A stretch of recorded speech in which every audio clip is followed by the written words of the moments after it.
যে কোনো পরীক্ষায় ভালো রেজাল্ট পাওয়ার জন্য, A+ গ্রেড পাওয়ার জন্য ছোট্ট এই দোয়াটি পড়ে যদি কলমগুলোর মধ্যে ফু দিতে পারেন, আপনার কলম শুধু চলতে থাকবে, এই কলম আর থামবে না ইনশাআল্লাহ। আপনার মনের মধ্যে কোনো ভয় ভীতি থাকবে না, সাহসের সহিত লিখতে পারবেন এবং প্রত্যেকটা প্রশ্নের উত্তর এই কলমগুলোর মাধ্যমে আপনি সঠিকভাবে দিতে পারবেন। আল্লাহু আকবার। এই আমলটি এতটাই শ্রেষ্ঠ এবং এতটাই কার্যকরী, এই আমলটি করলে আপনি নিজেই অবাক হয়ে যাবেন, আশ্চর্য হয়ে যাবেন। আল্লাহু আকবার। প্রিয় ভাইরা মা বোনেরা, আপনার যে কোনো পরীক্ষা হোক না কেন, SSC, HSC কিংবা কোনো ভার্সিটির পরীক্ষা অথবা সোনামণিদের প্রাইমারি স্কুলের পরীক্ষা, আপনি যে কোনো পরীক্ষার ক্ষেত্রে এই আমলটি করতে পারবেন নিজে নিজেই, অথবা চাইলে আপনি মা বাবা হয়ে আপনার সন্তানের জন্য এই আমলটি করতে পারবেন, কলমগুলো তাদের জন্য পড়ে দিতে পারবেন। প্রিয় ভাইয়েরা মা বোনেরা, পবিত্র কোরআন আল কারীমের মধ্যে আল্লাহ পাক রব্বুল আলামিন সমস্ত কিছু রেখে দিয়েছেন। আল্লাহ তাআলা বলেন, ওয়ানাজ্জালনা আলাইকাল কিতাবা তিবয়ানাল লিকুল্লি শাই। এমন কোনো বিষয় নাই, এমন কোনো জিনিস নাই যেটা আমি আল্লাহ তাআলা কোরআন আল কারীমের মধ্যে রেখে দেই নাই। সুবহানাল্লাহ। প্রিয় ভাইরা মা বোনেরা, পরীক্ষায় ভালো রেজাল্ট করার জন্য আল্লাহ পাক রব্বুল আলামিনের রহমত লাগে, আল্লাহ পাক রব্বুল আলামিনের বরকত লাগে। এজন্যই বলছি এই আমলটি আপনাদেরকে করতে হবে। যদি করতে পারেন কপাল খুলে যাবে, ভাগ্য পরিবর্তন হবে। আপনার পরীক্ষার রেজাল্ট দেখে আপনি নিজেই অবাক হয়ে যাবেন, সকলের মন খুশি হয়ে যাবে। প্রিয় ভাইরা মা বোনেরা, তাহলে আসুন আমি আপনাদেরকে এই আমলের নিয়ম কানুনগুলো বলে দেই। আপনাদেরকে অনুরোধ করব, অবশ্যই ভিডিওটি মনোযোগ সহকারে আপনারা শেষ পর্যন্ত দেখবেন, শুনবেন এবং সে মতে আমল করে আপনি উপকৃত হবেন। প্রিয় ভাইরা মা বোনেরা, তবে তার আগে বলবো, আপনি যদি আমাদের এই চ্যানেলে নতুন এসে থাকেন তাহলে অবশ্যই চ্যানেলটি সাবস্ক্রাইব করে দিবেন এবং ভিডিওতে একটি লাইক দিবেন। এই আমলটি করার জন্য সর্বপ্রথম আমাদেরকে পবিত্রতা অর্জন করতে হবে ওযু করার মাধ্যমে। নবী করিম সাল্লাল্লাহু আলাইহি ওয়াসাল্লাম বলেছেন বিসমিল্লাহ সহকারে ওযু করার জন্য। কারণ যেই ওযুর শুরুতে বিসমিল্লাহ থাকে না, যেই ওযুর মধ্যে বিসমিল্লাহ পাঠ করা হয় না, ওই ওযুটা পরিপূর্ণ হয় না, অসম্পূর্ণ থেকে যায়। এজন্য নবীজি বলেছেন, তোমরা যখনই ওযু করবে ওযুর শুরুতে বিসমিল্লাহ পাঠ করবে। প্রিয় ভাইরা মা বোনেরা, এজন্য সুন্দরভাবে আপনারা বিসমিল্লাহ পাঠ করে একেবারে সুন্দরভাবে ওযু করে পবিত্রতা অর্জন করে নেবেন। আর যখন ওযু হয়ে যাবে তখন আকাশের দিকে তাকিয়ে কালিমায়ে শাহাদাতের এই ছোট্ট আমলটি আপনারা কেউ মিস করবেন না। যদি করতে পারেন, আল্লাহ রাব্বুল আলামিন বলেন, ও আমার বান্দা বান্দিরা, আমি তোমাদের জন্য জান্নাতের 8টি দরজা খুলে দিলাম। আল্লাহু আকবার। যে কোনো দরজা দিয়ে চাইলে আপনি জান্নাতে যেতে পারবেন। এজন্য অবশ্যই অবশ্যই, যেহেতু আপনার পরীক্ষাটা খুবই গুরুত্বপূর্ণ, অতএব এই পরীক্ষার আমলটি যখন আপনি করবেন, এই সমস্ত কিছু আপনি মেনটেন করে আমলটি করার চেষ্টা করবেন। আল্লাহ তাআলা খুশি হবে, আল্লাহ রসুল খুশি হয়ে যাবে এবং আপনার পরীক্ষার রেজাল্টটা ইনশাআল্লাহ আপনার মনের মতো করে আপনার আসবে।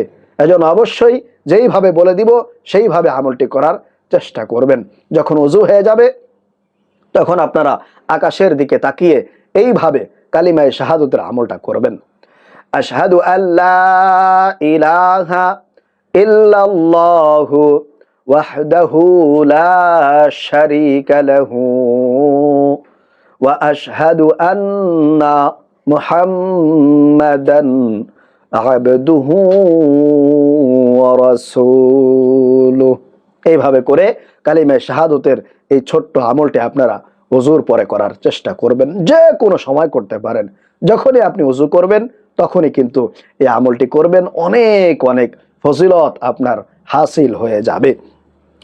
তো ওযু করে আপনারা পরিষ্কার পবিত্র জায়গার মধ্যে দাঁড়িয়ে যাবেন। দাঁড়িয়ে গিয়ে 2 রাকাত নফল নামাজ প্রথমে পড়তে হবে। আপনারা স্বাভাবিক নিয়মে 2 রাকাত নফল নামাজ পড়বেন। 2 রাকাতে 2টা সূরা মিলিয়ে পড়বেন।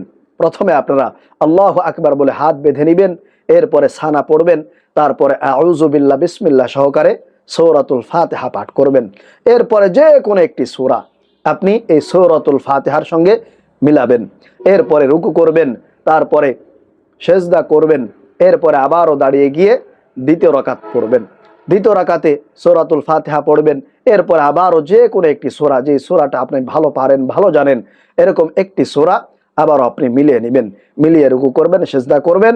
এরপরে বৈঠকে বসে আত্তাহিয়াতু দুরূদ শরীফ দোয়া মাসুরা পড়ে আপনি উভয় দিকে সালাম ফিরিয়ে 2 রাকাত নামাজ আপনারা শেষ করবেন।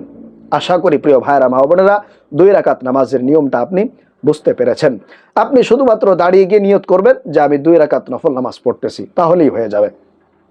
তো আশা করি আপনারা নামাজটাও শিখতে পেরেছেন।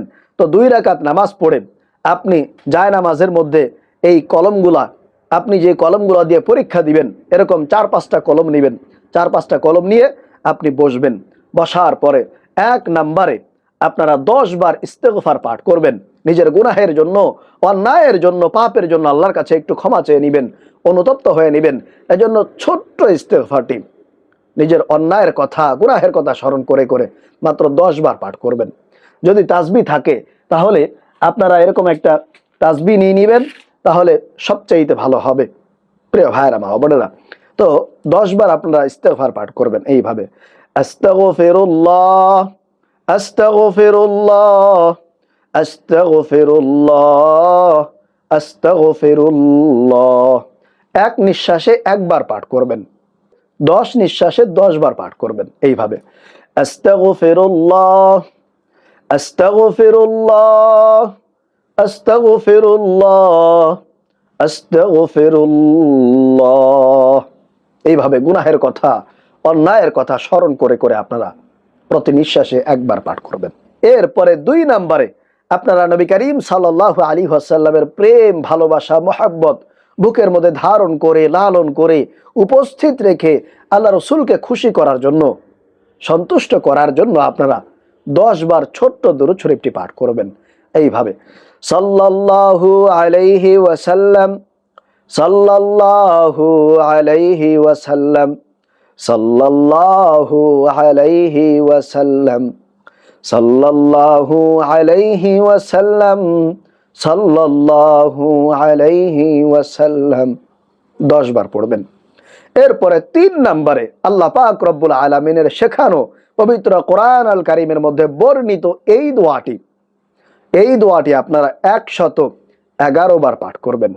আবারও বলছি, 111 বার আল্লাহ রব্বুল আলামিনের শেখানো এই দোয়াটি পড়ে আপনারা এই কলমগুলার মধ্যে 3টি ফুঁক দিবেন, 3টি দম করবেন। সেই দোয়াটি হলো, রব্বি জিদনি ইলমা, রব্বি জিদনি ইলমা, রব্বি জিদনি ইলমা। 111 বার যাতে করে কম না হয়, বেশি 2-1 বার হোক সমস্যা নাই, তবে যাতে কম না হয়, এভাবে পড়বেন, রব্বি জিদনি ইলমা, রব্বি জিদনি ইলমা, রব্বি জিদনি ইলমা। 111 বার পড়া হয়ে গেলে 3টি ফুঁক দিবেন এইভাবে, পুরা কলমগুলার মধ্যে আপনারা 3টি ফুঁক দিবেন। এরপরে 4 নম্বরে আপনারা এই দোয়াটি 11 বার পাঠ করবেন। সেই দোয়াটি হলো, রব্বি ইয়াসসির ওয়ালা তুআসসির ওয়া তাম্মিম আলাইনা বিল খায়র, রব্বি ইয়াসসির ওয়ালা তুআসসির ওয়া তাম্মিম আলাইনা বিল খায়র, রব্বি ইয়াসসির ওয়ালা তুআসসির ওয়া তাম্মিম আলাইনা বিল খায়র। এরপর আবারও 3টি ফুঁক দিবেন। এরপরে সর্বশেষ আপনারা আবারও 10 বার দরুদ শরীফ পাঠ করে আমলটি শেষ করবেন। তারপরে আপনারা দুহাত তুলে আল্লাহর কাছে একটু মুনাজাত করবেন, দোয়া করবেন, যাতে নিজের মেধাশক্তি আল্লাহ রাব্বুল আলামিন বৃদ্ধি করায় দেন, আপনার পরীক্ষার রেজাল্ট যাতে ভালো হয়, আপনি প্রত্যেকটা প্রশ্নের উত্তর যাতে করে সুন্দরভাবে দিতে পারেন, লিখতে পারেন, কোনো অসুবিধা যাতে না হয়, এজন্য খাস করে আল্লাহর কাছে সংক্ষিপ্ত আকারে মুনাজাত করবেন, দোয়া করবেন। এরপরে এই কলমগুলো দিয়ে আপনি পরীক্ষার খাতায় লেখা শুরু করবেন বিসমিল্লাহ বলে। তাহলে প্রিয় ভাইরা মা বোনেরা, আশা করি আজকের এই আমলটি আপনারা বুঝতে পেরেছেন, শিখতে পেরেছেন। আল্লাহ রাব্বুল আলামিন আমাদেরকে সুন্দরভাবে প্রতিটা প্রশ্নের উত্তর দিয়ে আমাদের পরীক্ষার রেজাল্টগুলো ভালো করার তৌফিক দান করুন, আমিন।